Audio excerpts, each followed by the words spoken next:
ከእግዚአብሔር ሳይሆን መሸሸግ ያለብን በእግዚአብሔር ነው መሸሸግ ያለብን። የጋብቻ ደስታ፣ የልጅ መውለድ ደስታ ወይም የግራጁዌሽን ደስታ አክቹአሊ ብዙ ሰዎች ሲፈነጥዙ አይቻቃሉ። ጣዕሙን ያጣ ይሆን ወይ ብለን ያረጅ ይሆን ወይ ብለን የማንሰጋበት የህይወት ልምምድ የእግዚአብሔር መገኘት ነው። እግዚአብሔርን ፕሬዘንስ እኮ የሆነ ቦታ ሄደን ተንዘፍስፈን ተሰምቶን ደስ ብሎን ሃሌሉያ ብለን አልቅሰን እንሄዳለን። we feel it ይሰማናል የእግዚአብሔር መገኘት። ግን መንፈስ ቅዱስ በኃይል በእናንተ ላይ ሲመጣ የመንፈስ ቅዱስ ኃይል ብቻ አይደለም at the same time የሚመደቡ መላእክቶች አሉ። ከተማዋ ስም እግዚአብሔር በመካከሏ ነው ይባላል ይላል።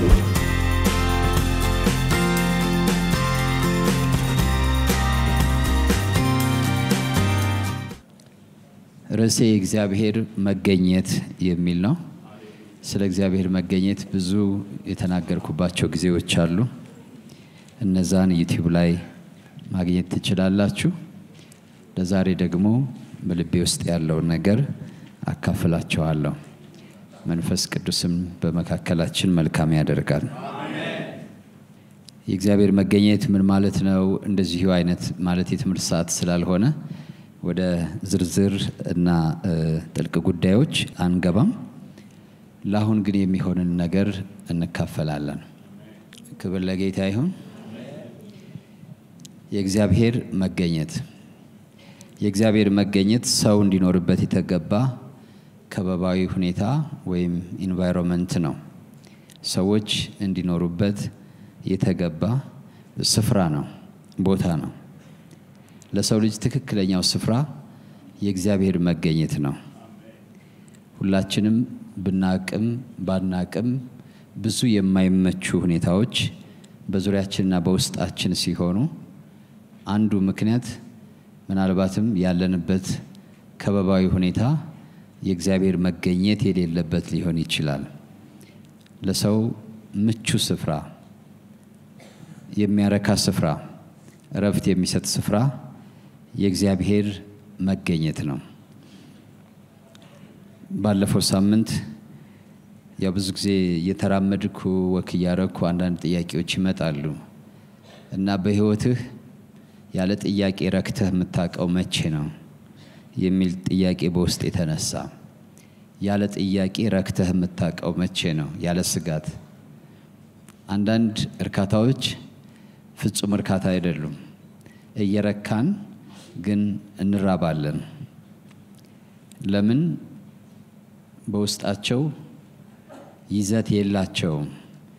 ጥሩ ምግብ እየበላን እየተደሰትን ግን ፍጹም ደስታ አይሰጡንም። ጥሩ የፍቅር ጊዜ ያሳለፍን ግን ፍጹም አይደሉም። እና በውስጤ ያሰብኩት እሱን መቼ ነው ተስፋሁን ያለ ስጋት በፍጹም እርግጠኝነት ደስተኛ ሆኖ የሚያቀው ረክቶ የሚያቀው መቼ ነው? ለዛ መልሱ በዛን ሰዓት አምሮዬን ወደ ብዙ ልምምዶቼ ዘረጋሁ፣ መረመርኩ፣ አስታወስኳቸው እና ወደፊትም አሰብኩት። ወደፊት ሳስብ ምንድነው በእርግጠኝነት ደስታ የሚሰጠኝ፣ በእርግጠኝነት ሙሉነት የሚሰጠኝ፣ እርካታ የሚሰጠኝ ምንድነው ብዬ አሰብኩ። በእግዚአብሔር ጸጋ አንዳንድ ቦታዎች ተገኝቼ አውቃለሁ። በእግዚአብሔር ጸጋ አንዳንድ ነገሮች አግኝቼ አውቃለሁ። በእግዚአብሔር ጸጋ ብዙ ሰዎችን አውቃለሁ። በእነዚህ በህይወት ጉዞዎች ያገኘኋቸው ደስታዎች አንዳንድ ጊዜ እርካታ የሚመስሉ እርካታዎች ሁሉ ፍጹምነት የላቸውም። ሁሉ ጊዜ ድብቅ ስጋት አለባቸው። አንዳንዶቹ ደግሞ ድብቅ ኩነኔ አለባቸው። ስትበሉ ያልበላ ሰው ታስባላችሁ፣ ግን በውስጣችሁ ድብቅ ነው። ሙሉ ባልሆነ በዚህ ዓለም ውስጥ ነው ያለነው። ስናገኝ እርካታ አይሰማንም። ያለነው በዚህ ዓለም ውስጥ ነው ያለነው። ቤት ብንሰራ መልካችን ቢያምር ጸጉራችን ቢያምር የማያምርበት ቀን እንዳለ እናውቃለን። ብንሾም ዘላለማዊ እንዳልሆነ እናውቃለን። ሁሉም ነገራችን ውስጥ ስውር ስጋት አለበት። ስውር የሆነ ኢንሴኩሪቲ አለበት። ስለዚህ ደስታችን ፍጹም አይሆንም። ደስታችን በእነዚህ ነገሮች ውስጥ ብንደሰትም ግን እውነተኛና ፍጹም ግን አይደሉም። እውነተኛ ፍጹም ደስታ ያለበት ስፍራ የእግዚአብሔር መገኘት ነው። ደግሞ የማይወሰድ ነው ማለት ልንጥለው አንችልም ማለት ሳይሆን ግን ሊቀማ የማይችል ነው። ልንተወው እንችላለን፣ ልንቀማ ግን የማንችለው ነው። ትክክለኛው የሰው ልጅ ስፍራ የእግዚአብሔር መገኘት ነው ወይም እግዚአብሔር ፊት ነው። ባለፈው ኤፌሶንን ስናጠና ምዕራፍ 1 ቁጥር 4 ላይ በፊቱ በፍቅር አለነውር አለነቀፋ እንሆን ዘንድ በክርስቶስ መረጠን ይላል። ምን ማለት ነው? እግዚአብሔር ዓለም ሳይፈጠር አስቀድሞ ከፍጥረታት ሁሉ በላይ እና በተለየ መልኩ በፊቱ እንመላለስ ዘንድ መርጦናል። የተፈጠርነው በሱ ፊት ለመመላለስ ነው። ያ ፊቱ የሚለው ቃል ይሄ ፊት ማለት አይደለም፣ መገኘቱ ማለት ነው። ወይም እሱ ባለበት እንሆን ዘንድ አስቀድሞ ከመፈጠራችን በፊት ተወስነናል። እሱ ባለበት ካልሆነን አንዳች ነገር ይጎለናል። አሳ ሁሌ ይባላል ከባህር ቢወጣ አክቹአሊ በህይወት አይኖርም። ሰውም እንደዛ ነው። በርግጥ እግዚአብሔር ባህሩ ኢንቫይሮንመንቱ ሆኖ መኖሪያው ከባቢው ሆኖ እንዲኖር ነው የተፈጠረው። ከእግዚአብሔር መገኘት ሲወጣ ለሱ ከሚያስፈልገው ነሰሲቲዎች ይወጣል፣ ከሚያስፈልጉት ዋና ነገሮች ይወጣል። ዘፍጥረት ምዕራፍ 4 ላይ ይሄን ምስጢር እናያለን። የሰው ልጅ ዘፍጥረት ምዕራፍ 3 ላይ ነው ከእግዚአብሔር መገኘት ሲወጣ ታሪኩ የተቀመጠው። ቃየን በኃጢአቱ ምክንያት ከእግዚአብሔር መገኘት እንደሚወጣ ሲናገር የሚያጋጥመውን ነገር አውቆት ነበር። ከእግዚአብሔር መገኘት ሲወጣ የሚያጋጥመውን ነገር አውቆት ነበር። አንዳንድ ጊዜ ከቤት ስንወጣ ዝናብ ካለ ጃንጥላ እንይዛለን፣ ብርድ ካለ ልብስ እንደርባለን። ስንወጣ የሚያጋጥመንን ነገር በተወሰነ ደረጃ ስለምናውቅ ማለት ነው። ቃየን ደግሞ ከእግዚአብሔር መገኘት ሲወጣ የሚያጋጥመውን ነገር በደንብ ጠንቅቆ ያወቀ ሰው ነው። ግን ደግሞ ያን ዕውቀቱን ያልተጠቀመበት። ዘፍጥረት ምዕራፍ 4 ቁጥር 13 ላይ ቃየንም እግዚአብሔርን አለው ይላል፣ ኃጢአቴ ልሸከማት የማልችላት ታላቅ ናት። በእርግጥ ኃጢአትን ማንም ሊሸከም አይችልም። ለዛ ነው ጌታ ኢየሱስ መጥቶ እናንተ ሸክማችሁ የከበደ ወደ እኔ ኑ ያለው። ለዛ ነው እርሱ በደላችን የተሸከመው።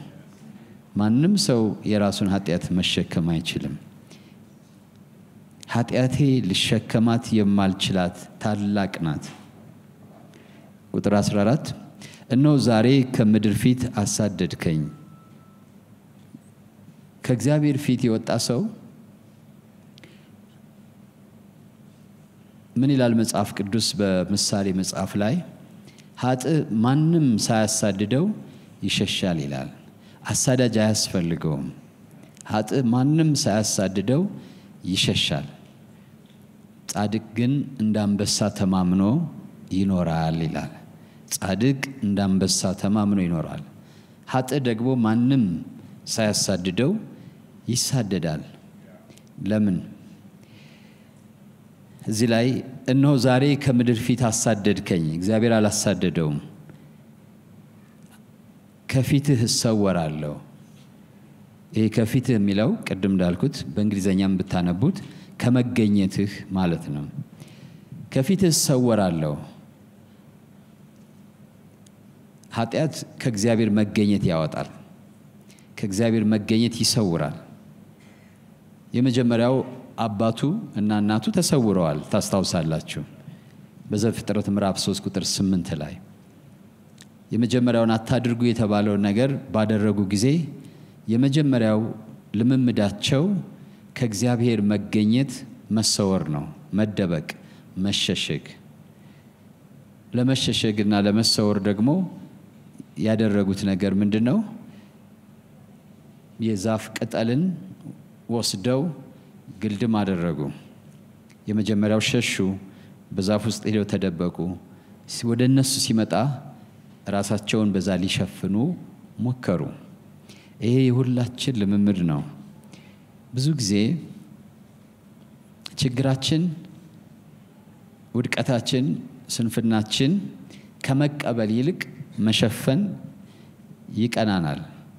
ስንወድቅም ደግሞ ወደ እግዚአብሔር ከመቅረብ ይልቅ ከእግዚአብሔር መሸሽ ባህሪያችን ነው። ለዚህ ነው ኃጥእ ማንም ሳያሳድደው ይሸሻል የሚለው። ስለዚህ ቃየል እግዚአብሔር ሂድ ውጣ ሳይለው ወጣ፣ ራሱ ተናገረ። ምናልባት ከእናቱና ከአባቱ ተምሮ ሊሆን ይችላል። እነሱ ያጋጠማቸውን ነግረውት ሊሆን ይችላል። እኛ እኮ እዚህ አልነበርንም፣ እንደዚህም አልነበርንም ብለው ተርከውለት ይሆናል። ስለዚህ ኃጢአት የሚያመጣውን ነገር አውቆታል። ከእግዚአብሔር መገኘት እንደሚያስወጣ ተረድቶታል። ከእግዚአብሔር መገኘት መውጣት ደግሞ ምን ማለት ነው የሚለውን በደንብ አድርጎ ተገንዝቦታል። በምድር ላይ ኮብላይና ተቀበዝባዥ ሆናለሁ። ኃጢአት ሰውን ወይም የሰውን ነፍስ ተቀበዝባዥ ያደርጋታል። ከፊትህ እወጣለሁ፣ ከፊትህ እሰወራለሁ፣ በምድር ላይ ኮብላይና ተቀበዝባዥ ሆናለሁ፣ የሚያገኘኝ ሁሉ ይገለኛል። ቀና የሆነ ልቡን አጣ። ስለዚህ የሚያገኘኝ ሁሉ ይገለኛል። እንዳልገደል ምን ላድርግ? እንዳልቀደም ምን ላድርግ? መከላከል፣ መሸሽ፣ መደበቅ፣ መሰወር። ይህ ሰው ከእግዚአብሔር መገኘት ሲወጣ በሕይወቱ የሚመጣ ነገር ነው። ይሄን ሳስብ አንድ ነገር አስታወስኩኝ። አንዳንድ ጊዜ ልጆች ይጎረምሱና ከወላጆቻቸው ጋር ተጣልተው ጎዳና ይወጣሉ እና ይሄ ቃየል የሱ አይነት ነው። ከፊት ሸሻለሁ፣ ሰወራለሁ ብሎ ከእግዚአብሔር መገኘት ከአባቱ ቤት ልበለው፣ የአባቱ ቤት የአባቱ መገኘት ነው። እግዚአብሔር ሌላ ማደሪያ የለውም። እግዚአብሔር በራሱ ለራሱ የሚያድር አምላክ ነው። ስለዚህ ከእግዚአብሔር ሲወጣ ልክ ከቤቱ ከወላጆቹ ወጥቶ ጎዳና ላይ እንደሚወድቅ ልጅ ነው የሆነው። እሱን ነው የተናገረው። ከእንግዲህ በኋላ ባለቤት እንደሌለው በግ፣ እረኛ እንደሌለው በግ ተቀበዝባዥ ሆናለሁ። ጴጥሮስ ይሄን ሲናገር ምን ይላል? ድሮ እናንተ እረኛ እንደሌለው በግ በኃጢአታችሁ ምክንያት ተቀበዝብዛችሁ ነበረ። አሁን ግን ወደ ነፍሳችሁ እረኛና ጠባቂ ተመልሳችኋል ይላል። ቃየል እንደዚህ አይነት ሰው ነው። ከሚጠብቀው ቀጥሎ አሳያቸዋለሁ፣ ከሚጋርደው፣ ከሚያቀርብለት፣ ከሚከልለው ከእግዚአብሔር ፊት ከእግዚአብሔር መገኘት በኃጢአት ምክንያት ሲኮበልል ሲቅበዘበዝ እንመለከተዋለን። እግዚአብሔር ትሆናለህ ሳይለው ኮብላጅና ተቀበዝባዥ እሆናለሁ አለ። እግዚአብሔር አላለውም። ይህ ንግግሩ አሁን እንዳልኳችሁ ከቤት ወጥቶ ጎዳና ላይ የወደቀን ሰው ይመስላል። ለሰው የእግዚአብሔር ፊት ወይም መገኘት ቤቱ ነው። ከዚህ ቤቴ ወጥቼ ኮብላይና ተቀበዝባዥ እሆናለሁ ነው ያለው። ልኖርበት ከሚገባኝ ከዚህ ስወጣ መሆነው ነገር አለ። ምንድነው መሆነው? ተቀበዝባዥ። ምንድነው መሆነው? ኮብላይ፣ ተንከራታች ማለት ነው። የሰው ልጅ በዚህ ምድር ላይ አሁን የምናየው ሁሉም ሰው ያለ ክርስቶስ የሆነ በእግዚአብሔር የተላከለትን በክርስቶስ ኢየሱስ የተገለጠውን የእግዚአብሔርን ጽድቅ ያልተቀበለ ሁሉም ሰው ኮብላይና ተቀበዝባዥ ነው። ሲንኮበልልና ሲቅበዘበዝ የሚያደርጋቸው ነገሮች ናቸው ምድር ላይ ሲደረጉ እያየናቸው ያለው። ዛሬ ወደዛ ስፍራ መመለስ አለብን። ፍጹም ረፍት ያለው በእግዚአብሔር መገኘት ውስጥ ነው። ፍጹም ሰላም ያለው በእግዚአብሔር መገኘት ውስጥ ነው። ፍጹም ደህንነት ያለው በእግዚአብሔር መገኘት ውስጥ ነው። ፍጹም የመኖር ዋስትና ያለው በእግዚአብሔር መገኘት ውስጥ ነው። ፍጹም ድፍረት ያለው በእግዚአብሔር መገኘት ውስጥ ነው። እዛው ዘፍጥረት ምዕራፍ 4 ላንብብላችሁ ቁጥር 16 ቃየንም ከእግዚአብሔር ፊት ወጣ፣ ከኤደንም ወደ ምስራቅ በኖድ ምድር ተቀመጠ። And Cain went out from the presence of the Lord and dwelt in the land of Nod on the east of Eden ይላል። ከእግዚአብሔር መገኘት from the presence of the Lord ወጣ ይላል። አሳዛኝ ነገር ነው። የእግዚአብሔር መገኘት የፍጹም ጥበቃና አቅርቦት ስፍራ ነው። የእግዚአብሔር መገኘት መጠለያ ነው፣ መጋረጃ ነው፣ መሸሸጊያ ስፍራ ነው። መዝሙር 91ን ሁላችን እናውቀዋለን። ትንሽ አነብላችኋለሁ። መዝሙር 91ን በልጅነቴ በጣም ወደው ነበር። በቃልም ምለው ነበር፣ ግድግዳዬም ላይ ተለጥፎ ነበር። በትችሉ በእንግሊዘኛ ማንበብ የምትችሉ በእንግሊዘኛ ማንበቡት። በልዑል መጠጊያ የሚኖር ሁሉን በሚችል አምላክ ጥላ ውስጥ ያድራል ይላል። ልዑል መጠጊያው ምንድነው? ልዑል የሚያድረው የት ነው? the sacred place ነው የሚለው of the most high እግዚአብሔር የሚያድርበት መቅደሱን ያመለክታል። እግዚአብሔር የሚያድረው ስውሩ ስፍራ በእስራኤል መካከል መቅደሱ ነው። ከመቅደሱም ደግሞ ቅድስተ ቅዱሳኑ ነው። ቅድስተ ቅዱሳኑ ሰው ሰራሽ ብርሃን የለም፣ ያለው የእግዚአብሔር ብርሃን ብቻ ነው። እና ያ the sacred place ይባላል። ማለት ስውር ቦታ፣ ብዙ ሰው ምን እንደሚመስል የማያውቀው፣ ሊቀ ካህኑ ብቻ በዓመት አንድ ጊዜ የሚገባበት፣ ሊቀ ካህኑ ብቻ ሌላው በምናቡ የያዘው፣ ሊቀ ካህኑ ብቻ በተግባር የሚያውቀው ስፍራ። ስለዚህ ነገር ሲናገር የእግዚአብሔር ቃል በጨለማ ውስጥ ትኖራለህ ይላል። እግዚአብሔር ብርሃን ነው፣ በጨለማ አይኖርም። ግን ያ ድንኳኑ ማደሪያው ቤተ መቅደሱ ቅድስተ ቅዱሳን የሚባለው እሱ ነው እንጂ ጨለማ በሱ ዘንድ የለም። ጨለማ እንኳን በሱ ዘንድ ብርሃን ይሆናል ይላል እግዚአብሔር ቃል። ክብር ለጌታ ይሁን። በሱ ዘንድ ጨለማ የለም። እግዚአብሔር ብርሃን ነው። እግዚአብሔር ብርሃን ነው። ነገር ግን ማንም የማይቀርበው ስፍራ ሴክሬት ፕሌስ ነው። the sacred place of the most high እርሱ የእግዚአብሔር ማደሪያ ስፍራ ነው። ማለትም እግዚአብሔር ማንም ሊቀርበው በማይችል ብርሃን ውስጥ የሚኖር በራሱ ብርሃን ራሱ ብርሃን የሆነ ብቻውን የማይሞት ነው። እግዚአብሔር እሱ ነው። ግን በሰዎች በፍጥረታት መካከል ሲያድር የዘረጋው ዙፋን አለ። በእስራኤል መካከል ሲያድር የዘረጋው ድንኳን አለ። መገኘቱ ያለበት ማለት ነው። መገኘቱ ያለበት። ስለዚህ እዚህ በኋላ የምናነበው ያን ሴክሬት ፕሌስ ነው፣ የእግዚአብሔር መገኘት ስፍራ ማለት ነው። በእስራኤል አውድ እናንብበው፣ በኋላ ደግሞ በእኛ አውድ እናየዋለን። ክብር ለጌታ ይሁን። ስለዚህ እንደ እስራኤል እግዚአብሔር በመካከላቸው አድር ዘንድ መቅደስ ስሩልኝ አላቸው። በመካከላቸው አደረ። የተለየ ስፍራ፣ መቅደስ ማለት የተለየ ማለት ነው። እና እሱ በመካከላቸው የሚያድርበት የተለየ ስፍራ አዘጋጁልኝ አለ። አዘጋጁለት። ከዛም እዛ ስፍራ ውስጥም እንደገና ደግሞ ቅድስተ ቅዱሳን የሚባል ስፍራ ተዘጋጀለት። ምክንያቱም እግዚአብሔር የሚባል እሳት ነው። ሰዎች እንዲሁ መቅረብ አይችሉም ወደ እግዚአብሔር። ስለዚህ ወደሱ የሚቀርቡበትን ደግሞ የመቅረቢያ ስርዓት ዘረጋላቸው። እነማን እንደሚቀርቡ ነገራቸው። የእግዚአብሔር መገኘት በአጠቃላይ በእስራኤል መካከል በድንኳኑ አማካኝነት አለ። ነገር ግን ትክክለኛ ደግሞ ተጨባጭ የሆነው መገኘት በቅድስተ ቅዱሳን ውስጥ አለ። ያ ነው እንግዲህ ቅድም ያልኳችሁ የልዑል ማደሪያ የተባለው።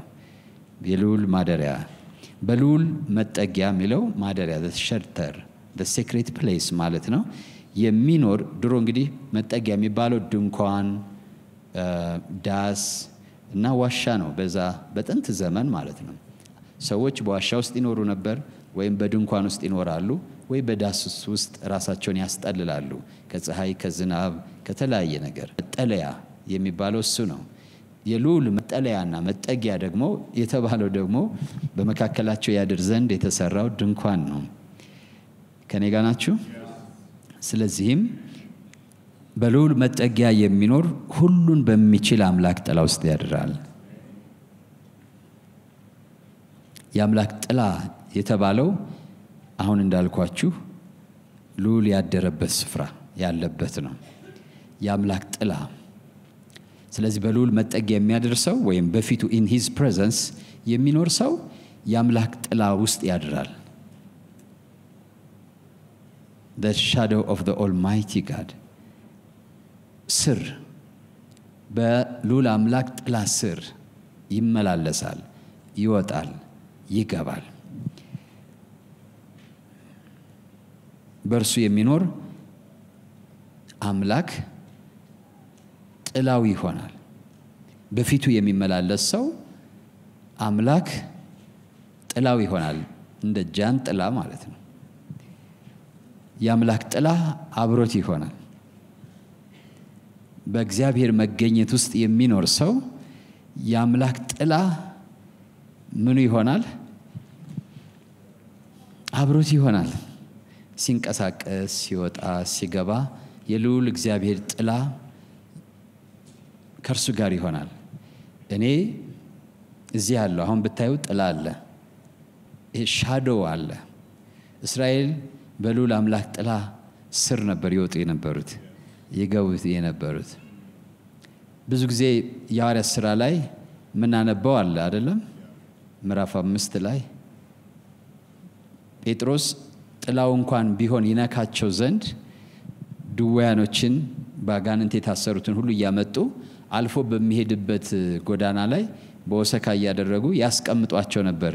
አልፎ ሲሄድ ባንዳቸው ላይ እንኳን ጥላው ቢያርፍ ማለት ያ ጥላ ግን ሰዋዊ ጥላ አይደለም። የእግዚአብሔር መገኘት በእርሱ ላይ ከመሆኑ የተነሳ የሚወድቅ ጥላ ነው። የልዑል ኃይል ባንቺ ላይ ይጸልላል ይላል አይደለም? ይሄ የጸለለ ጥላ ነው። የልዑል አምላክ መገኘት ከአንድ ሰው ጋር ሲሆን ምን ይፈጥራል? ሻዶ ይፈጥራል፣ ጥላ ይፈጥራል፣ ማስጠለያ።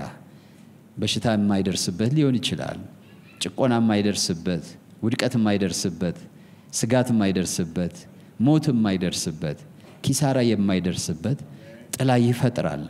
የማን መገኘት? የልዑል አምላክ የእግዚአብሔር መገኘት በአንድ ሰው ሕይወት ላይ ሲሆን ጥላ በሕይወቱ ላይ ይፈጥራል። ስለዚህ እነዛ ሰዎች ተረድተውታል።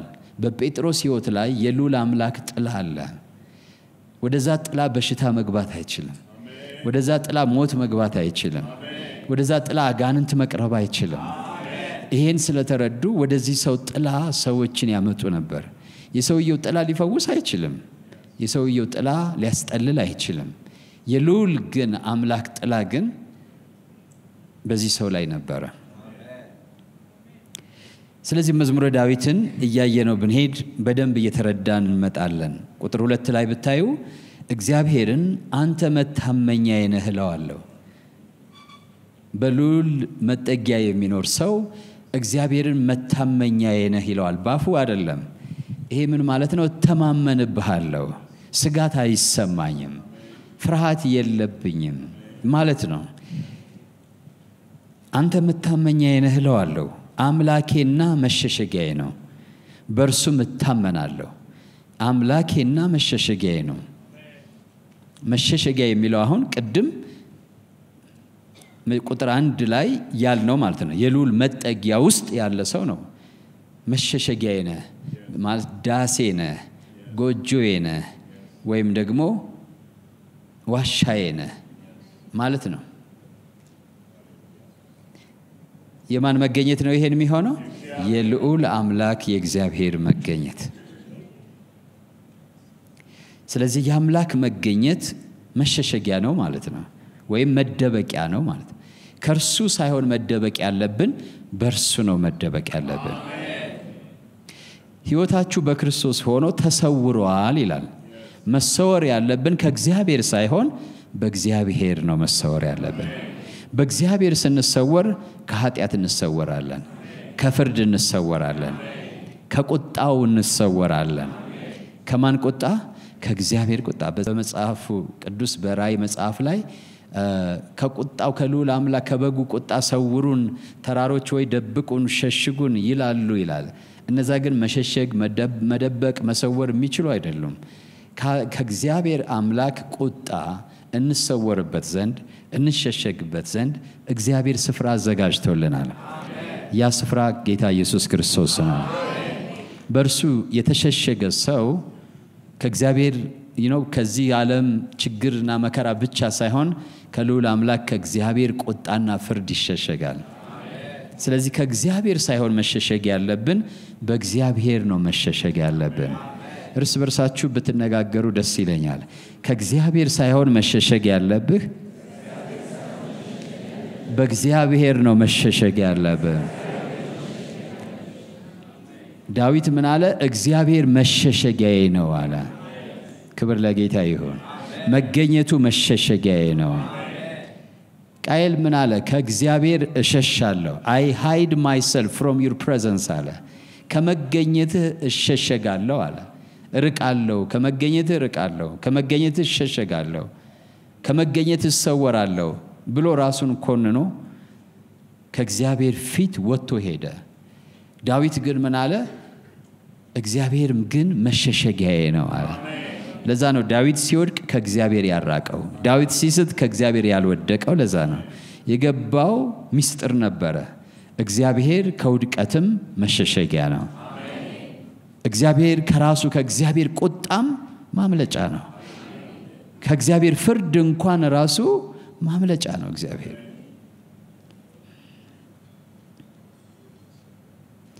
እርሱ ካዳኝ ወጥመድ ከሚያስደነግጥም ነገር ያድንሃልና። ቃየል ያድነኛል ሰው ሁሉ ከዚህ በኋላ አለ። እግዚአብሔርን ራሱ የሚያገኘኝ ሁሉ ይገለኛል። ግን ዳዊት ግን አንድ ነገር ገባው። እርሱ ከሚያድን ነገር ምን ይልሃል? ያድንሃል። ካዳኝ ወጥመድ ከሚያስደነግጥ ነገር ያድንሃል። የማን መገኘት? የልዑል አምላክ የእግዚአብሔር ፊት፣ በእግዚአብሔር ፊት መመላለስ፣ በእግዚአብሔር መገኘት መኖር እንዴት አይነት ደስ የሚያሰኝ ነው። በሕይወታችሁ ዘመን የጋብቻ ደስታ፣ የልጅ መውለድ ደስታ ወይም የግራጁዌሽን ደስታ አክቹአሊ ብዙ ሰዎች ሲፈነጥዙ አይቻቃለሁ። እኔ የሆነ የእግዚአብሔርን ደስታ አግኝቼ ስለማቅ እነዛ ደስታዎች እንደሰትባቸው በልክ ነገ ያልፋሉ በኋላ አይኖሩም ብለን እግዚአብሔር የሰጠንን ነገር መናቅ የለብንም። ነገር ግን ሳነጻጽራቸው ግን ያንሳሉ። በነዛ ደስታ ውስጥ ተጨባጭ ነገር ስለሌለ፣ የሚቆይ ነገር ስለሌለ ሰው በመመረቁ ተደስቶ ነገ መመረቁን ይረግማል። በማግባቱ ተደስቶ ጋብቻውን ይረግማል። ልጅ እንኳን ወልዶ ቆይቶ ደግሞ ልጁን በመውለዱ ራሱ ለልጁ እንኳን ሳይቀር አንዳንዴ ይነግረዋል። አንተን የወለድኩበት ቀን ሁሉ እስከ ማለት ይደርሳል። ግን ከእግዚአብሔር ጋር ተገናኝቶ ግን መገናኘቱን የሚረግም ሰው የለም። በፍጹም እንደዛ አይነት ሰው የለም። እንደዛ አይነት ሰው የለም። ጸጸት የሌለበት ልምምድ ማለት የእግዚአብሔር መገኘት መለማመድ ነው። ስጋት የሌለበት ልምምድ ማለት ነገ ይሄ ነገር ፌድ ያደርግ ይሆን ወይ ብለን የማንሰጋበት፣ ያልቅብኝ ይሆን ወይ፣ እሰለቸው ይሆን ወይ፣ ጣሙን ያጣ ይሆን ወይ ብለን ያረጅ ይሆን ወይ ብለን የማንሰጋበት የህይወት ልምምድ የእግዚአብሔር መገኘት ነው። ሌሎች ፌዳውት ያረጋሉ፣ ሌሎች ይሰለቻሉ፣ ያረጃሉ፣ ይደበዘዛሉ በተፈጥሯቸው። እኛ እንድንመላለስበት የተፈጠርንበት የእግዚአብሔር መገኘት ውስጥ የሚገኘው ደስታ፣ እርካታ፣ ሰላም፣ እነዚህ ነገሮች ፌድ የማያደርጉ ናቸው። የማያረጁ፣ የማይደበዝዙ፣ የማይበሰብሱ ናቸው። የማይለወጡ ናቸው። እኛ ወተን እንኳን ብንሄድ ተመልሰን ስንመጣ የምናገኘው እኛን ወጣ ይሆናል እንጂ እሱ አይቀየርም። ደስ የሚል ልብስ ለብሰን በጣም በደስታ የገዛነው ቀን እህቶች በተለይ ለብሳችሁት መስታወት 10 ጊዜ አይታችሁ ተደስታችሁ አንዴ ወደ ቀኝ አንዴ ወደ ግራ አንዴ ወደ ኋላ አንዴ ወደ ፊት እየዞራችሁ አይታችሁት አንዴ ላይ አንዴ ታች አንዴ ጎን አይታችሁት ደስ ብላችሁ የለበሳችሁት ልብስ ከተወሰነ ቀን በኋላ አመልበስ አትፈልጉም። ሌላ ልብስ ደግሞ ያምራችኋል። እዛ ያን ቀን የነበረው በዛ ልብስ ውስጥ ያገኛችሁት ደስታ ፌድ አደረገ ማለት ነው። አበቃ ማለት ነው። የለም አይናፍቃችሁም። የእግዚአብሔር መገኘት ግን እንደዛ አይደለም። ለሰው ልጅ ደስታ በልኩ የተሰራ ነው። የተሰራ ስላችሁ እኛንን የተሰራ ነው። እኛንን ፊት እንድናደርግ የተደረገ ነው።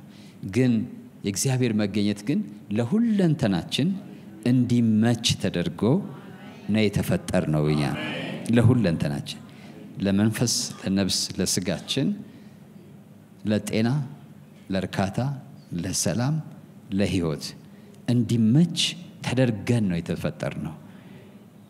ያለሱ የሚጎለን ባናቀውም ይጎለናል። አናቀውም እንዳልኩት ቃየል ቅርብ ስለሆነ አባትና እናቱ የወደቁበት አውቆታል። ብዙ ሰው ግን ሳያቅ ነው ተቅበዝባዥ ነው።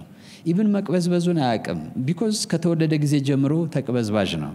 መቅበዝበዝ የህይወት ዘይቤ ነው። መጨነቅ የህይወት ዘይቤ ነው። ስለዚህ ሐኪሞች አሉን፣ አማካሪዎች አሉን፣ ብዙ ፕሮፌሽናሎች ችግራችን ለማስወገድ ነው የመጡት አይደለም። ግን ችግራችን ነው ብለን አንወስደውም። የሁሉም ሰው ችግር ስለሆነ የእግዚአብሔር መገኘት ግን የውስጠኛው ማንነታችን እርካታ ነው። የጎደለውን የሰው ልጅ አያውቀውም። ለዚህ ነው ዳዊት በበደለ ጊዜ ከፊትህ አትጣለኝ አለ። ይሄኛው ሰውዬ ሲበድል ከፊትህ ሸሻለሁ ነው ያለው። ዳዊት ግን መዝሙረ ዳዊት 51 ስታነቡ ከፊትህ ምን አትበለኝ አለ። Don't cast me out of your presence. ከመገኘትህ ውስጥ አውጥተህ አትጣለኝ። ከቤተ መንግስት አይደለም፣ ከዙፋን ላይ አታውርደኝ አይደለም። ምክንያቱም እነዛ ነገሮች የዘላለም ዋስትና የላቸው። ከመገኘትህ አታውጣኝ፣ ከህልውና አታውጣኝ። ዛሬ ማን ነው ይሄን የሚጸልይ ይሄን የሚማጸን? ስለዚህ የሱ መገኘት መዳኛችን ነው፣ ማምለጫችን ነው። ቁጥር 4 እንደዚህ ይላል፣ በላባዎቹ ይጋርድሃል፣ በክንፎቹ በታች ትተማመናለህ። እውነት እንደ ጋሻ ይከብብሃል። እውነት ራሱ ነው። በላባዎቹ ይጋርድሃል። ልክ ዶሮ ጫጭቶቿን ዝናብ ወይም ኃይለኛ ነፋስ ሲመጣ ክንፏን ከፍ አድርጋ ትጠብቃቸዋለች። እነሱ እየጮሁ እየሮጡ መተው ሁሉም ጫጭቶች ክንፎቿ ውስጥ ይገባሉ። እንደዛ አድርጋ ከዝናብም ከነፋስም ትከልላቸዋለች። በዛ ምስል ነው የሚናገረው። እግዚአብሔርም ደግሞ በላባዎቹ ምን ይልሃል? ይጋርድሃል። በልዑል መጠጊያ ስትኖር ወይም ደግሞ በእርሱ መገኘት ውስጥ ስትመላለስ ላባዎቹ ይጋርድሃል፣ በክንፎቹም በታች ትተማመናለህ። ምንም ነገር አያገኘኝም የሚል ድፍረት ይኖርሃል። ስጋት አይገባህም። ነገ ምን ሆናለሁ ብለህ አትጨነቅም። ከአምላክ የበረታ ብርቱ ስለሌለ ብርቱ ነገር ያገኘኝ ይሆን ወይ ብለህ አትታወክም። ወድቅ ይሆን ወይ ብለህ አትሰጋም። ለምን? በእርሱ በክንፎቹ በታች ተተማምነሃል። እውነት እንደ ጋሻ ምን ይልሃል? ይከብብሃል። ከለላ ነው የእግዚአብሔር መገኘት። ግርዶሽ ነው የእግዚአብሔር መገኘት። ይሸፍናል የእግዚአብሔር መገኘት። ሸፍኖ ዘመንንም ያሳልፋል። ሰዎች በእግዚአብሔር መገኘት ውስጥ ስንመላለስ አንዳንድ ክፉ ጊዜዎች ሳያገኙን በጊዜው የሚመጡ ክፉ ነገሮች ወደ ቤታችንም ወደ ህይወታችንም ሳይደርስ ያልፉናል። መጽሐፍ ቅዱስ ሲናገር በኤርሚያስ መጽሐፍ ላይ ምን ይላል? ስለ ክፉና ስለ ተረገመ ሰው ሲናገር መልካም በመጣ ጊዜ አያይም ይላል።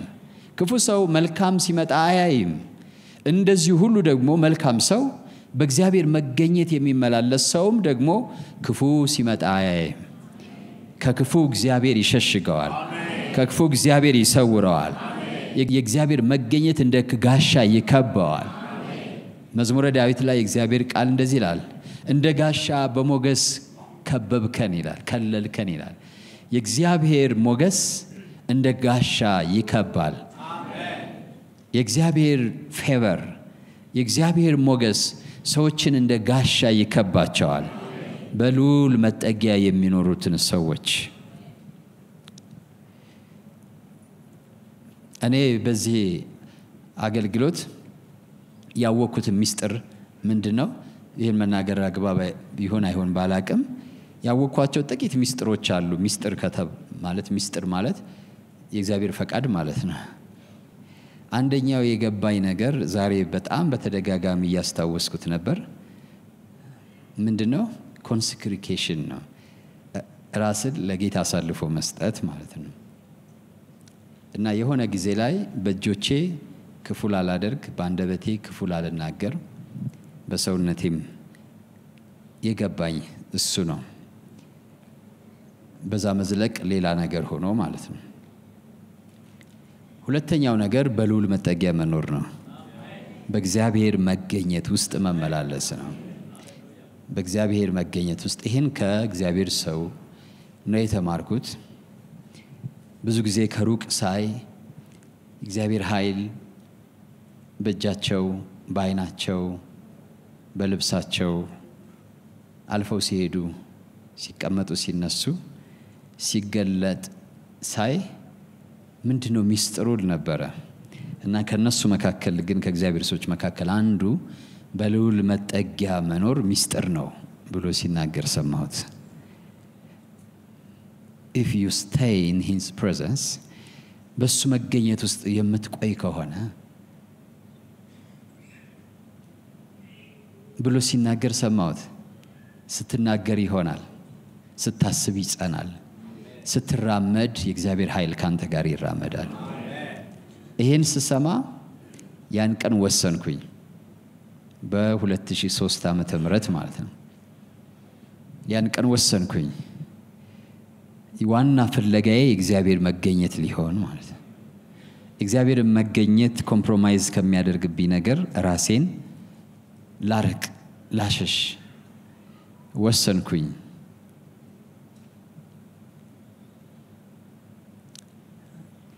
ከዛ ከጥቂት አመት ምናልባት 2005 ነው በግልጽ ባላቀውም ምናልባት ፌስቡክ ላይ የድሮ አላቅም ነው ፌስቡክ አሁን ስለማላይ የድሮ ቪዲዮዎች ይኖሩ ይሆናል። በጣም ትንሽ ሆነን የእግዚአብሔር ኃይል በኃይል ሲመጣ ማለት ነው።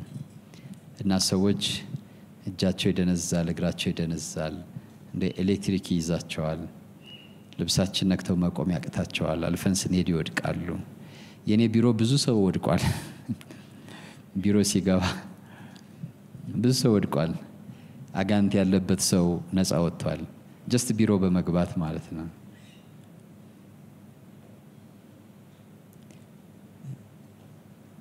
ያ እውነት የበራልኝ ጊዜ ማለት ነው። ያ ሚስጥር የታወቀኝ ጊዜ በልዑል መጠጊያ መኖር የሚባለው ሚስጥር ማለት ነው። ያለ ማቋረጥ in his secret place በሱ ስውር ቦታ መኖር የሚባለው ሚስጥር እንደ ትኩስ ያን የገባኝ ጊዜ እንደዛ ሲሆን አይቻለሁ። ቢሮአችሁ መቅደስ ይሆናል። ለምን? ልዑል ያደረበት ቦታ ሁሉ መቅደስ ይሆናል። መቅደስ ይሆናል። የነካችሁት የእግዚአብሔር ኃይል ያልፍበታል። ክብር ለጌታ ይሁን። ከተወሰነ ጊዜ በኋላ ግን እየገባኝ የመጣው ዋናው ፍሬ ነው። what you demonstrate የሚባለው ነገር የታመመ ሲፈወስ፣ የታሰረ ነፃ ሲወጣ፣ ኃጢአተኛ ሲመለስ፣ ደካማው ሲበረታ፣ ሲታነጽ እሱ ነው የእግዚአብሔር ኃይል መገኘት ፍሬ እሱ ነው። ስለዚህ ከተወሰነ ጊዜ በኋላ ጉጉቴ የሰዎች ምስክርነት መስማት ነው። ሰዎች ሲመሰክሩ በጣም ደስ ይለኛል። ለምን? ያ የመገኘቱ ፍሬ ስለሆነ ተጨባጭ ፍሬ ነው። ሰዎች በተጨባጭ የእግዚአብሔር መገኘት ህይወታቸው ሲለወጥ፣ ኃጢአተኛ የነበረው ሲጸድቅ፣ የታሰረው ሲፈታ፣ የወደቀው ሲነሳ፣ የታመመው ሲፈወስ፣ የተጨነቀው ሲያርፍ እርሱ በትክክል ዲሞንስትሬሽን ኦፍ ፓወር የእግዚአብሔር ኃይል መገለጥ ነው። ክብር ለጌታ ይሁን። በእርግጥ ሰው ቲያትሪካል የሆነ ነገር ይወዳል። አጋንንትንም ስናስወጣ በጣም ቲያትሪካል ብናደርገው ህዝብ ይመጣል። በደንብ ቲያትሪካል ብናደርገው ዝም ብላችሁ ማስወጣት ትችላላችሁ። በደንብ ቲያትር ሰርታችሁ ማስወጣት ትችላላችሁ። እየሰማችሁ ነው? ይቻላል። ዝም ብላችሁ ሰው እንዲፈወስ ማድረግ ትችላላችሁ። በደንብ ደግሞ አስጮኻችሁት ነገርየውን ማድረግ ይቻላል። እኛ ሰዎች ስለሆነን ሚጮኸውን እንወዳለን በአብዛኛው ማለት ነው። ግን ምንድነው ችግሩ? ችግር የለውም። ህዝብ መሰብሰብ መልካም ነው። ብዙ ህዝብ ሲሰበሰብ ብዙ ሰው ይድናል ማለት ነው። ብዙ ሰው ጌታን ያገኛል ማለት ነው አይደለም? ሰው የእግዚአብሔር መገኘት ሚስጥር ያኔ ገባኝ። ኦኬ፣ የኃይል ሚስጥር፣ በኃይል የመመላለስ ሚስጥር፣ ኢን ፓወር መውጣት መግባት ሚስጥሩ የማይቻል አይደለም። አንዳንድ ጊዜ ሐሰተኞች ምኖች የሚባሉት የማይቻል አይደለም፣ የሚቻል ነው። አንዳንዱ ሰው ሐሰተኛ የሚለው ማይቻል መስሎ ስለሚታየ ነው። አጋንንት ይችላል እግዚአብሔር አይችልም አይነት ነገር ነው። አጋንንት የተሰወረ ነገር ያውቃል፣ እግዚአብሔር ግን ሊያውቅ አይችልም። አጋንንት ታምር ያደርጋል፣ እግዚአብሔር ግን ሊያደርግ አይችልም አይነት ነው ያንዳንዶቹ አቋም። እሱ ትክክል አይደለም፣ ትክክል አይደለም። እግዚአብሔር አጋንንት እንዲያውም የተዋሰው ኃይል ነው ያለው፣ በራሱ ኃይል የለውም። ኃይል አይፈጠርም። ኃይል የተፈጠረው በእግዚአብሔር ብቻ ነው። ዲያብሎስ ኃይልን ኮራፕት አድርጎ ነው እንጂ የሚጠቀመው። ዲያብሎስ ባይ ሂዝ ኔቸር የራሱ ፓወር የለውም። የራሱ ኃይል ካለው ፈጣሪ ነው ማለት ነው። ፈጣሪ ደግሞ አንድ አምላክ ብቻ ነው፣ እርሱም እግዚአብሔር ነው። እግዚአብሔር ነው። ልክኛ ተፈጠርን ከእግዚአብሔር ኮብልለን ኃይል ግን አለን። ከእግዚአብሔር የኮበለለ ሰው ነው ይሄን ህንጻ ዓለም ላይ እየሰራ ያለው፣ አውሮፕላኑን እየሰራ ያለው፣ ኮምፒውተርን እየሰራ ያለው ከእግዚአብሔር የኮበለለ ሰው ነው። ግን ያን ኃይል የሰጠው እግዚአብሔር ነው። ዲያብሎስም ደግሞ ይዞት የኮበለለው ችሎታ፣ አቅም፣ ኃይል አለ በእግዚአብሔር የተፈጠረ ማለት ነው። ፈጣሪ ነው እግዚአብሔር። ጌታ ስሙ የተባረከ ይሁን። ሁሉን የሚችል ኃይል እሱ ዘንድ አለ። የእርሱ መልእክተኞች ደግሞ እርሱን በኃይሉ እንዲገልጡት ይፈልጋል። እግዚአብሔር ሕያው አምላክ ነው፣ ታሪክ አይደለም። ታሪክ አይደለም። የድሮው ድንኳን ታሪክ ነው። የድሮ ታቦት ታሪክ ነው። የድሮ ጽላት ታሪክ ነው። እግዚአብሔር ግን ታሪክ አይደለም። እርሱ ያለ የሚኖር አምላክ ነው። ኢየሱስ ክርስቶስ ትናንትም ዛሬ ለዘላለም ያው ነው።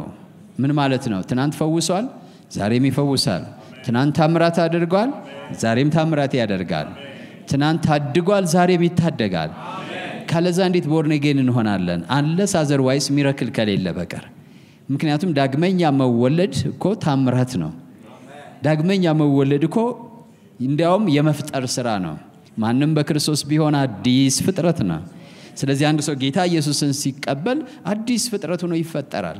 ትልቅ ሚራክል በህይወቱ ይደረጋል። ትልቅ ታምር፣ ሕያው የሆነ ታምር። ሂስትሪ አይደለም በጭንቅላቱ የሚያምነው፣ ሕያው የሆነ ልምምድ በልብ ውስጥ ይከናወናል። የድንጋዩን ልብ እግዚአብሔር ከውስጡ ያወጣል። አዲስን ሴንሲቲቭ የሆነ የሥጋ ልብ እግዚአብሔር በውስጡ ይፈጥራል።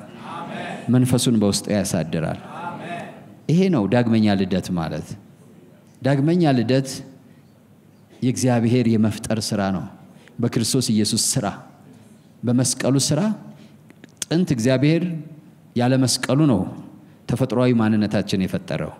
አሁን ግን በክርስቶስ ኢየሱስ አዲስ ፍጥረት አድርጎ እየፈጠረ ነው ያለው አሁን። ክብር ለጌታ ይሁን። ምናልባት ጌታን ያልተቀበላችሁ ሰዎች በመካከላችን ካላችሁ ዛሬም ያ ታምራት ይደረግላችኋል። አዲስ ሰው ሆናችሁ በልባችሁ ውስጥ ተፈጠራላችሁ። ስለዚህ የታምራት ዘመን አላቆመም፣ አላለፈም። ዛሬም እግዚአብሔር ታምራት ያደርጋል። ዛሬም እግዚአብሔር ድንቅ ያደርጋል። እንዴት ነው የሚያደርገው? በኃይሉ ነው የሚያደርገው። ኃይሉ የት ነው የሚገኘው? መገኘቱ ውስጥ ነው የሚገኘው። በእርሱ መገኘት የሚቆይ ሰው in that sacred place of the most high የሚያድር የሚያድር ማለት የሚቆይ የሚሰነብት ማለት ነው። ድዌል የሚያደርግ ነው የሚለው የሚጎበኝ አይደለም። ብዙዎቻችን ችግራችን ምንድነው? ጎብኚዎች ነን። የእግዚአብሔርን ፕሬዘንስ እኮ የሆነ ቦታ ሄደን ተንዘፍስፈን ተሰምቶን ደስ ብሎን ሃሌሉያ ብለን አልቅሰን እንሄዳለን። we feel it ይሰማናል የእግዚአብሔር መገኘት። ግን ድዌል አናደርግም። በመገኘቱ አንሰነብትም። በመገኘቱ አንቆይም። ሙሴ እኮ ክብሩን ተካፍሎ የወረደው 40 ቀንና 40 ሌሊት ቆይቶ ነው አይደለ? እንጂ በአንድ ቅጽበት አይደለም። የሆነ ጉባኤ ሄዶ ተካፍሎ አይደለም። እሱማ ሳኦል ነው። ሳኦል የሆነ ጉባኤ ሄዶ ተካፈለ። መንፈስ ቅዱስ ያለበት ጉባኤ ናውት ዘራማ የሚባል ስፍራ እንደ እብድ ሆነ። በነገራችን ላይ አንዳንድ ሰዎች በጣም እንደዛ ናቸው። እንደ እብድ ያረጋቸዋል የእግዚአብሔር መገኘት። ልብሱን ቀደደ፣ ትንቢት ተናገረ። ግን አልቆየም ግን የዳዊትና የሱ ልዩነት ዳዊት በመገኘቱ ይቆያል፣ ይሄኛው በመገኘቱ ይነካል። በቀላሉ ነው የሚነካው። በጣም በሚገርም ሁኔታ በቀላሉ ዳዊት እንኳን በገና ሲደረድር ይነካል። ልክ እንደ አንዳንድ እህቶቻችን ማለት ነው። በቀላሉ ነው የሚነኩት። በጥቂት ነገር ይነካሉ።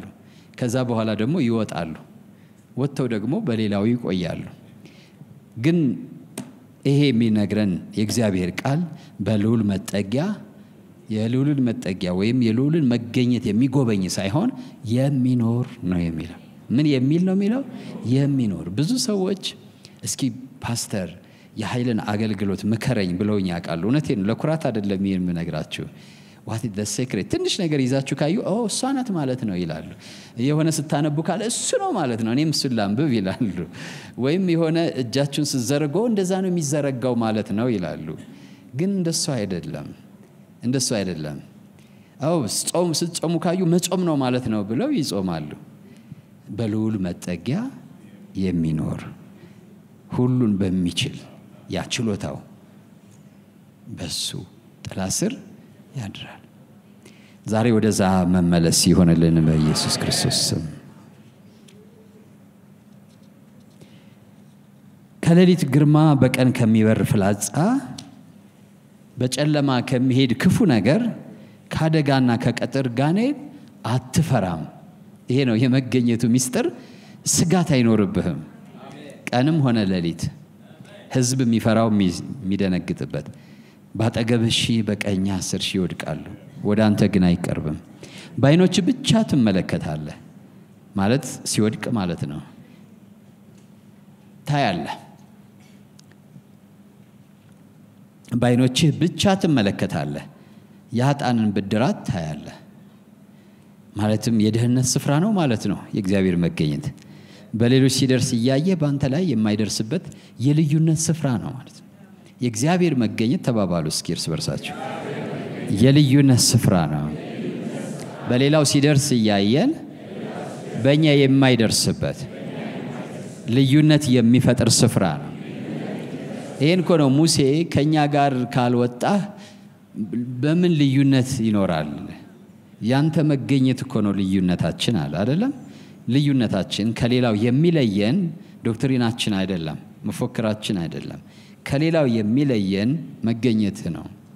በትክክል ያንተ ህዝቦች መሆናችን፣ በትክክል ያንተ ሰው መሆናችን፣ ያንተ ሴት ልጅ ያንተ ወንድ ልጅ መሆናችን as we claim እኛ ነን እንደምንለው መሆናችንን የሚያረጋግጠው አፋችን አይደለም። አብሮን የሚራመደው፣ አብሮን የሚወጣው፣ አብሮን የሚገባው የእግዚአብሔር ኃይል ነው። ልዩነት የሚፈጥረው ማለት ነው። ዛሬ ልዩነትን ወደሚፈጥረው ወደ ልዑል አምላክ እግዚአብሔር መገኘት መመለስ ይሆንላችሁ። ካለዛ ግን ምንም ልዩነት አይኖርም። ምንም አይነት ልዩነት አይኖርም። ልዩነታችን የአፍ ብቻ ይሆናል። በአፍ መደባደብ ይሆናል። ከዛ የተለየ ነገር አይኖርም። ሙሉውን ብታነቡት መልካም ነው። በእግዚአብሔር መገኘት ውስጥ ስንመላለስ ክፉ ነገር ወደ አንተ አይቀርብም። መቅሰፍት ወደ ቤትህ አይገባም። ወደ ቤትህ አይገባም። ምክንያቱም ቤትህ በቤቱ ውስጥ ነው።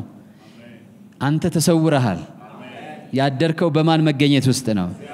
ስለዚህ ወደ ቤትህ ሲባል ይሄ ስጋዊ ቤት አይደለም። አጠቃላይ ህይወትህ ተሰውሯል። ሃሌሉያ። በመንገድ ሁሉ ይጠብቁ ዘንድ መላእክቱን ስላንተ ያዛቸዋል። እግር በድንጋይ እንዳትሰናከል በእጆቻቸው ያነሱሃል። አለመሳካት የሚባል ነገር የለም ማለት ነው።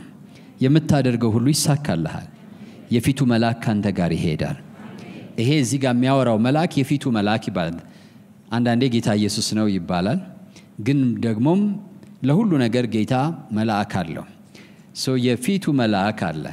when we dwell in his presence አብረው የሚሄዱ መላእክቶች አሉ። በፕሬዘንሱ ምክንያት ማለት ነው። እነዚህ መላእክቶች ደግሞ መንገዳችንን ያቀናሉ። እስኪ በሉ እነዚህ መላእክቶች መንገዳችንን ያቀናሉ። አብርሃም ይሄን ስለተናገረ ነው ይሄን ምነግራችሁ። አካሄዴን በፊቱ ያደረኩለት አምላክ መልአኩን በፊትህ ይልካል፣ አካሄድህን ወይም መንገድህን ያቀናል። እዚህ ጋር ደግሞ ደገመው መዝሙረ ዳዊት። ስለዚህ በእግዚአብሔር መገኘት ስንኖር በመገኘቱ በመኖራችን ምክንያት የተመደበ መልአክ አለ ወይም የሚመደቡ መላእክቶች አሉ። እነዛ መላእክቶች በዋነኛነት ስራቸው ምንድነው ብትሉ በዋነኛነት መንገዳችንን ምን ማድረግ ነው? ማቅናት ነው። ሙሴንም ብሎታል፣ መልአኬን በፊትህ እሰዳለሁ ብሎታል። ስለዚህ በእግዚአብሔር መገኘት ውስጥ የሚመላለስ ሰው ሌላ ባልደረባ አለው፣ አብሮት የሚወጣ አብሮት የሚገባ። በእርግጥ ማንኛውም የእግዚአብሔር ጸጋ ኢኳሊ ኤንጅልስ ይመደቡለታል። እውነት ነው የምነግራችሁ። የእግዚአብሔርን ቃል በማጥናትና በማንሰላሰል ስንበረታ በዛ አንጻር ይመደብለታል። እየሰማችሁ ነው? በዛ አንጻር ይመደብለታል።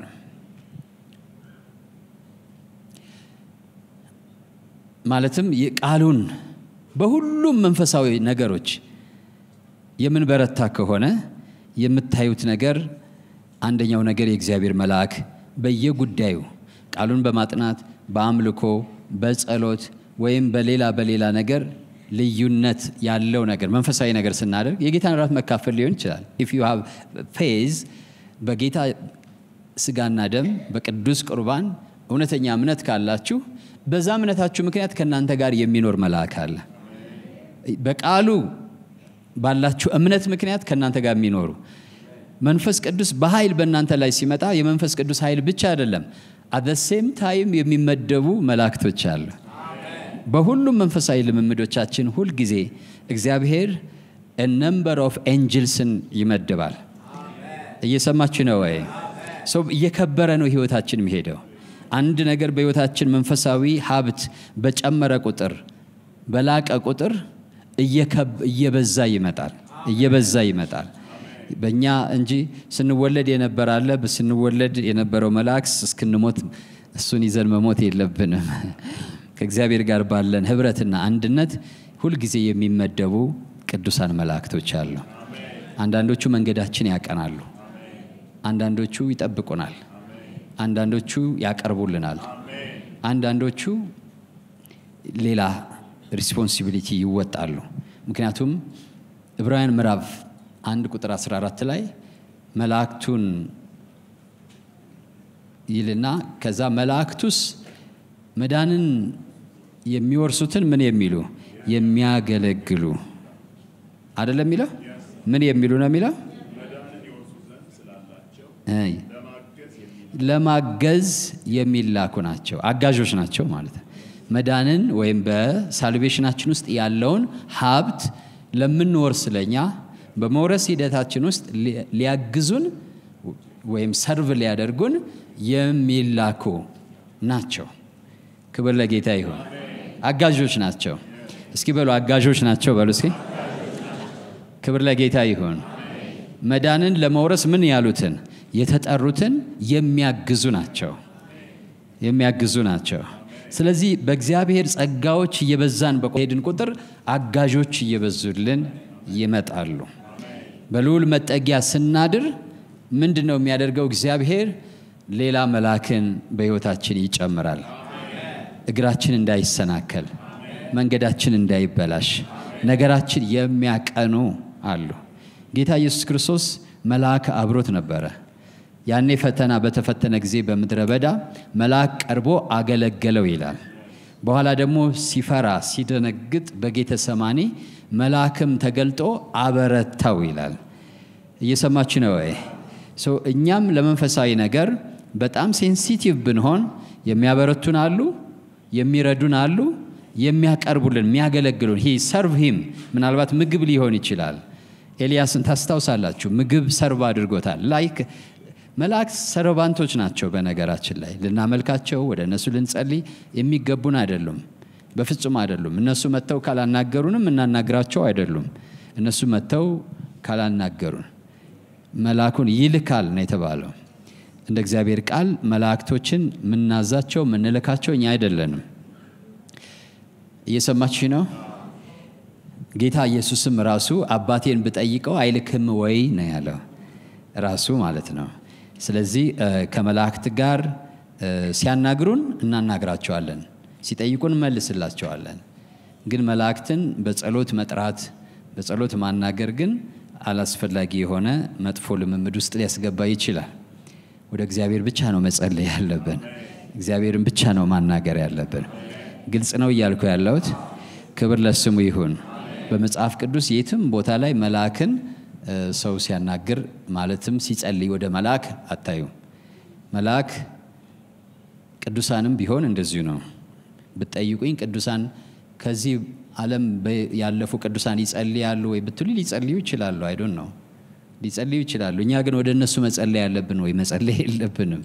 እነሱ ግን በሰማይ ይጸልያሉ ወይ ምን ይሰራሉ ታዲያ? አላቀም። እኔ ዛሬ ብሄድ ምንድነው ታዲያ የምሰራው? ምን እየሰራሉ? ቆይ ፍጻሜ እስኪመጣ ሰው በሰማይ ሊጸልዩ ይችላሉ።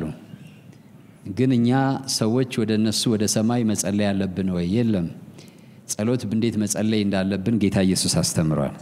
ስትጸልዩ እንዲህ ጸልዩ፣ አባታችን ሆይ በሰማይ የምትኖር።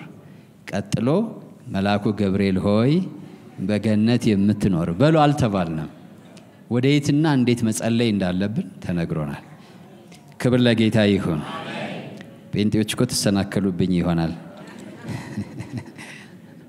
አክቹአሊ ኢቫንጀሊካል እምነት ነው። ድሮ ቅዱሳን በሰማይ ሊጸልዩ ይችላሉ፣ የብዙዎች እምነት ነው። አሁን ሊጸልዩ ይችላሉ። ስለምን? ስለ ምድር ሊጸልዩ ይችላሉ፣ ሰዎች ስለሆኑ ማለት ነው።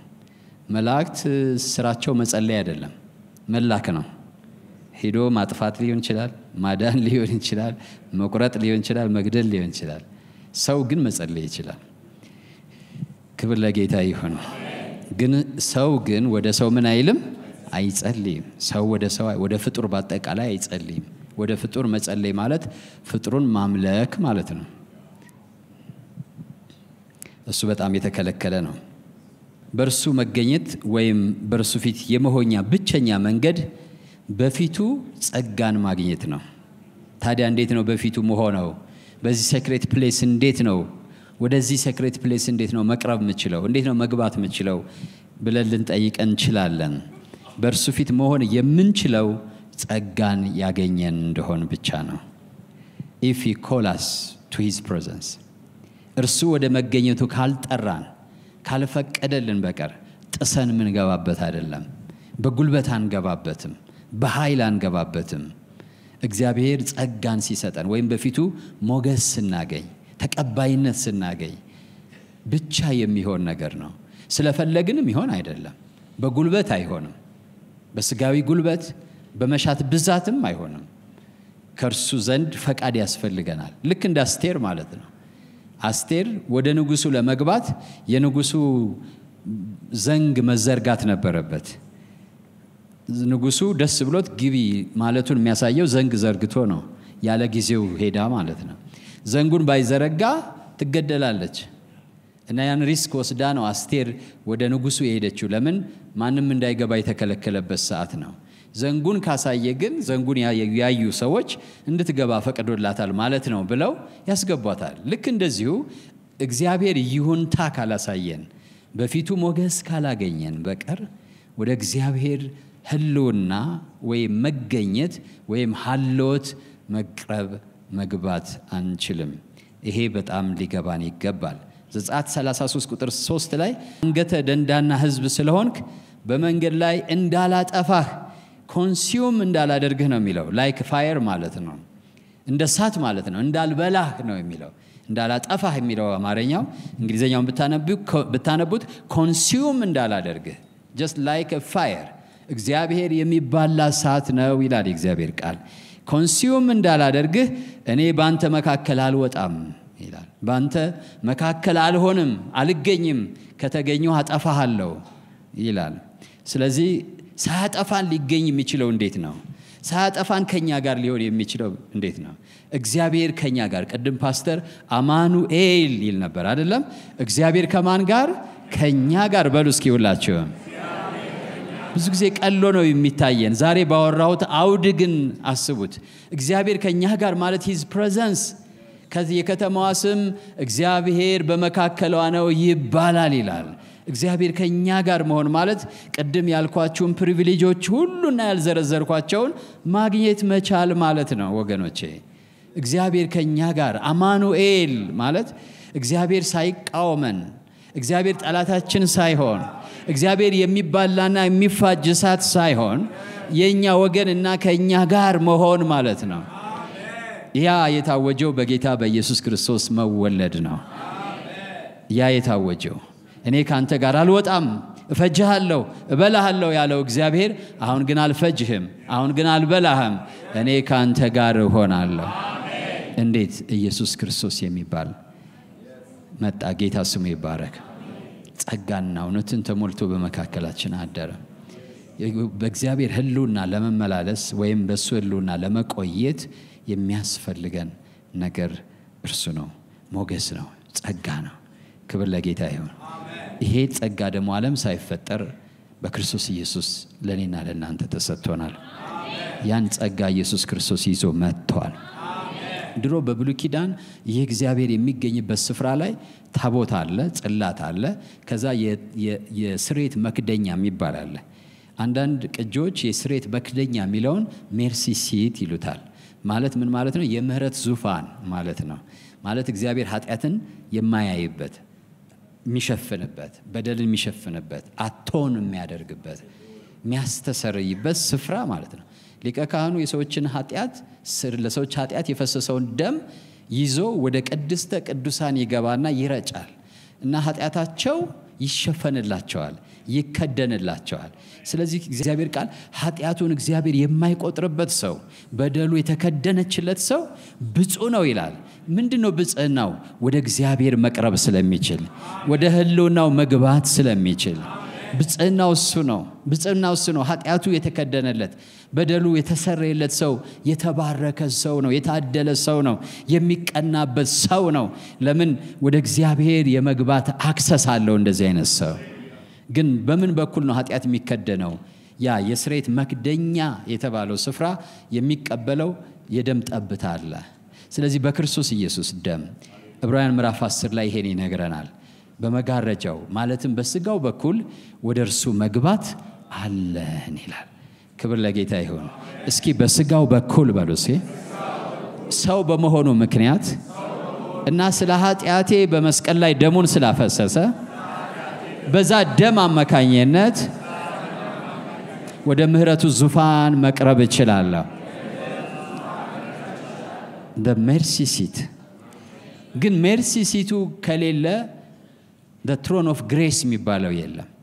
ስለዚህ ዕብራውያን ላይ እሱን ይነግረናል። ምዕራፍ 4 ቁጥር 16 ላይ እንግዲህ ምህረትን እንድንቀበል በሚያስፈልገን ጊዜ የሚረዳንን ጸጋ እንድናገኝ ወደ እግዚአብሔር ለመቅረብ የሚረዳን እግዚአብሔር ሞገስ ይሄን ጊዜ ስለሌለ እንጂ ሙሴ ምን አለ? በፊቴ ሞገስን አግኝተሃል ብለኸኛል። በፊትህማ ሞገስን ካገኘው ታዲያ መገኘትህ ከኔ ጋር አብሮ ይሄዳ ብሎ ይጠይቃል። በፊትህ ሞገስን ካገኘው። ስለዚህ የእግዚአብሔር መገኘት ካንተ ጋር፣ ካንቺ ጋር፣ ከኔ ጋር የሚሄደው በፊቱ ሞገስን ያገኘን ጊዜ ነው። በፊቱ ሞገስን ማግኘት ማለት ጸጋን ማግኘት ማለት ነው። ለዛ ደግሞ እግዚአብሔር አምላክ በልጁ በኢየሱስ ክርስቶስ መምጣት ምክንያት፣ በመስቀል ላይ መስዋዕት መሆን ምክንያት የዘረጋው ዙፋን አለ። የዘረጋው ዙፋን ሲት አለ። ያ ሲት ሜርሲ ሲት ነው የምህረት ዙፋን ነው የምህረቱ ዙፋን የጸጋም ዙፋን ነው ምህረት ስናገኝ ጸጋ እናገኛለን ሞገስ እናገኛለን ማንንም ኃጢአት የሌለበት ሰው የለም መጽሐፍ እንደሚናገር ሁሉም ኃጢአትን ሰርተዋል ሁሉም የእግዚአብሔር ክብር ጎሏቸዋል ስለዚህ ማንንም ሰው በራሱ ወደ እግዚአብሔር መቅረብ አይችልም ማንንም ሰው በእግዚአብሔር ፊት ደስ የሚያሰኝ እግዚአብሔርን አትራክት የሚያደርግ የሚስብ ማንነት ያለው ሰው የለም ሞገስ ማግኘት ማለት ምን ማለት ነው መስህብ ማግኘት ማለት ነው እግዚአብሔር ደስ መሰኘት ማለት ነው በፊት ሞገስን አግኝቼ ከሆነ ማለት በፊትህ ፊቴ ደስ አሰኝቶ ከሆነ ፊቴን ተቀብለኸው ከሆነ ዌልካም ብለኸኝ ከሆነ ማለት ነው ያ ዌልካም የሚባለው ፌቨር የሚባለው ነገር ማንንም ሰው የለውም ሁሉም ኃጢአትን ሰርቷል ሁሉም የእግዚአብሔር ክብር ጎሎታል ስለዚህ ያ ፌቨር ማንንም ሰው የለውም ነገር ግን እግዚአብሔር በልጁ በኢየሱስ ክርስቶስ ቤዛነት በኩል እንዲሁ ጸጋን ሰጥቶናል ወገኖች በዛ ቤዛነት ስናምን በዛ ደም በኩል ስንመጣ በዛ ደም ባለን እምነትና ድፍረት ወደሱ ስንቀርብ እግዚአብሔር ፊታችን ይቀበላል ዌልካም ይለናል to his dwelling place ወደሱ ሴክሬት ፕሌስ ወደሱ ስውር ቦታ ይቀበለናል ጌታ ስሙ የተባረከ ይሁን ደን በዛ ስፍራ መቆየት እንችላለን ያኔ ከኃይል ጋር እንወጣለን ከሞገስ ጋር እንወጣለን ከክብር ጋር እንወጣለን በዛውስ ፕሮቴክሽን እንለማመዳለን ክፉ ነገር ወደ ቤታችን አይገባም መቅሰፍት ወደኛ አይቀርብም ቅድም ያልኳችሁን ነገሮች ሁሉ መለማመድ ድፍረት ይኖረናል ሰውን አንፈራ ዓለምን አንፈራ ሰይጣንን አንፈራ ምን ይሆን ብለን አንፈራ ድህነትን አንፈራ ጉስቁልናን አንፈራ በመድር ላይ የምንፈራው ነገር አይኖርንም የሚያስፈራን የሚያስደነግጠንን ብቸኛ እግዚአብሔር ልዑል አምላክ ብቻ ይሆናል ለምን አሁን በሱ ዘንድ ነው ያለነው ስጋት ይጠፋል እርካታ ሙሉ ይሆናል ሰላም ሙሉ ይሆናል ለሰው ፍቅር መስጠት ከዛ አይከብደንም ለሰው ምሕረት መስጠት ለዛ ለምን መሰላችሁ ሁሉ ጊዜ ኢንሴኩርድ የሆነ ሰው ነው ነጭናጫ የሚሆነው ስጉ የሚሆነው በልዑል መጠጊያ የሚኖር ሰው ሴኩርድ ነው ማለት በዘመኑ ቋንቋ ፈታ ይላል ማለት ነው ፈታ ይላል ኢንሴኩሪቲ ነው ሁሉን ነገር የሆነ ጨምዳዳ የሚያደርገን በልዑል መጠጊያ ስንኖር ግን እንደሱ አንሆንም ትልቁ ጋር ነው ያለነው ትልቁ መሐሪ ጋር ትልቁ ይቅርባይ ጋር ትልቁ አቅራቢ ጋር ትልቁ ቻይ ጋር ነው ያለነው ከዛ ውጭ ያሉ ሰዎችን መታገስ መቻል አይከብደንም መሸከም አይከብደንም ኦቨርዌልም የሚያደርገን ጉዳይ አይኖርም የሆነ የሚያስደነግጠን እና የሆነ የሚያስገርመን እና የሆነ ነገር አይኖርም ምክንያቱም እኛ በሱ መገኘት ውስጥ ነው ያለነው የሰዎችን ድካም መታገስ አይከብደንም የሰዎችን ቁጣ መታገስ አይከብደንም because we know ምንም harm ሊያደርጉን እንደማይችሉ እናውቃለን ምንም ሊጎዱን እንደማይችሉ እናውቃለን ሊጎዳን የማይችል እንስሳ ሲመጣ አንርበተበትም ማያዝ እንችላለን መዳሰስ እንችላለን መጨበጥ እንችላለን እንደሚጎዳን ካወቅን ግን ሪአክሽናችን የተለየ ነው የሚሆነው ብዙ ጊዜ ሰውን እንደሚጎዳን ነው የምናስበው ቃየል እንደዛ ነው የሆነው የሚያገኘኝ ሁሉ ይገድለኛል ተቀበዝባጅ ነኝ ከዚህ በኋላ እሰደዳለሁ አለ አያችሁ ከእግዚአብሔር ፊት ስለወጣ ማለት ነው በእግዚአብሔር ፊት ስትሆኑ ግን እናንተን ሰዎች እንደሚያሳድዷችሁ አይገባችሁም ምክንያቱም ማትሰደዱበት ቦታ ውስጥ ነው ያላችሁት ሰዎች ይሞክራሉ አይሞክሩም ማለት አይደለም ነገር ግን ሊጎዳችሁ የማይችል አሁን የፔት ውሾች አሉ አይደለ ቤት ውስጥ ይጮሃሉ አይደለ ብዙ ጊዜ አንፈራቸውም ስንገባ በጣም እየጮሁ ስትገቡ ሰው ቤት እነዛ አይነት ውሾች ቢጮሁም ጮህታቸው ምንም ማያረጋቸው ደግሞ አደገኛ ውሾች አሉ እነዛ ውሾች ግን ከጮሁ ትፈራላችሁ የራሳችሁ መከላከያ ዘዴ ሁሉ ተጠቀማላችሁ ሰው እኮ በአብዛኛው ለሰው ክፉ የሆነው እየተከላከለ ነው በነገራችን ላይ እየተከላከለ ነው በልዑል መጠጊያ የሚያደርሰው ግን ለሰው ክፉ አይሆንም ለምን ብትሉ ስለማይከላከል ክፉ አይከላከልም ድሮ በልጅነት ስንማር አንዳንድ እንስሳት ራሳቸው የሚከላከሉት ሽታ በመልቀቅ ነው ለምሳሌ ቱሃን አለ አይደለ ስትሄዱ ሽታ አለው ድሮ አይሸትም ግን ልክ መግደል ሲጀምሩ ሌሎች ተዋኖች እንዳለ ሽታቸውን ይለቆታል እየተከላከሉ ነው ጥርኝ የምትባላለች ዝባድ የሚባል ሽታ ትልካለች መከላከያዋ ነው ወይም ደግሞ ጃርት ታውቃላችሁ እሾህ ነው ሰውነቷ እና አደጋ ሲሰማት ያን እሾህ ትለቀዋለች አደጋ ካልተሰማት ግን እሾህ በተፈጥሮ አውቶማቲካሊ አይበርም እሷ ነች የምታበረው ብዙዎቻችን እርስ በርሳችን ያለብን ችግር ምክንያት ንግግራችን ጃርት የሚሆነው ድርጊታችን ጃርት የሚሆነው ሚወጋ ሚጎዳ የሚሆንበት ምክንያት በሉል መጠጊያ ካለ መኖራችን የተነሳ ነው we have not the confidence we have not the confidence የለን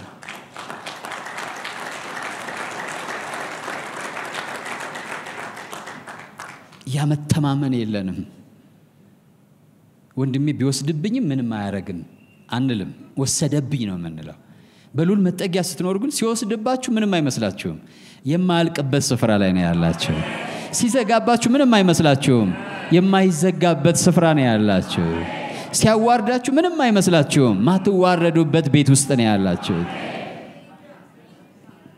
ትግል አያስፈልጋችሁም ለስማችሁ አትታገሉ ለክብራችሁ አትታገሉ ላላችሁ ነገር እንዳትለቁ አትታገሉም ላለመልቀቅ አትታገሉም ሊያስለቅቃችሁ የማይችልበት ስፍራ ነው ያላችሁ አሜን የክብራችሁ ምንጭ እሱ ነው የኃይላችሁ ምንጭ እሱ ነው ሰው የክብሬ ምንጭ ከሆነ ሰውን እጠብቃለሁ ሰው ከዚህ ቸርች እንዳይወጣ ትግሌ ሁሉ እንዳይወጣ ይሆናል ሰው ከሆነ ማለት ነው ሲስተማቲካሊ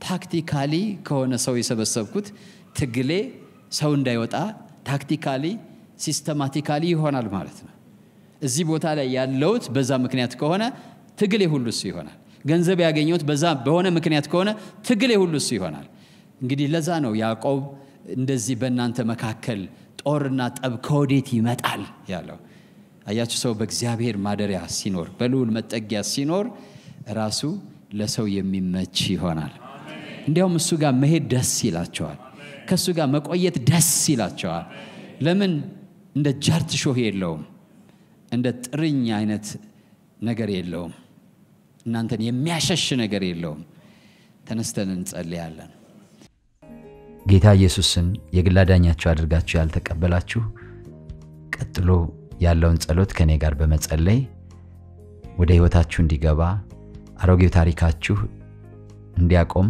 አዲስ ጅማሬ በህይወታችሁ እንዲጀምር ማድረግ ትችላላችሁ አሁን ይሄን አብረን እንጸልይ እኔ የምለውን በማለት ኢየሱስን ወደ ህይወታችሁ ጋብዙት እግዚአብሔር አምላክ ሆይ ዛሬ ወደ አንተ ስለጠራኸኝ አመሰግናለሁ እግዚአብሔር ሆይ እኔ ኃጢአተኛ ነኝ ኃጢአቴን ይቅር በለኝ መተላለፌን ደምስስልኝ ክቡር በሆነው በልጅ በኢየሱስ ክርስቶስ ደም ከኃጢአቴ ሁሉ አንጻኝ እግዚአብሔር ሆይ ዓለምን ሰይጣንን ስራውን ክጃለሁ ጌታ ኢየሱስ ክርስቶስን የሕይወቴ አዳኝና ጌታ አድርጌ ተቀብያለሁ ኢየሱስ ክርስቶስ ከሙታን እንደተነሳ በልቤ አምናለሁ ጌታም እንደሆነ በአፌ መሰክራለሁ እግዚአብሔር ሆይ ስለተቀበልከኝ አመሰግንሃለሁ አሁን ልጅህ ነኝ ይህን እድል ስለሰጠኸኝ አመሰግንሃለሁ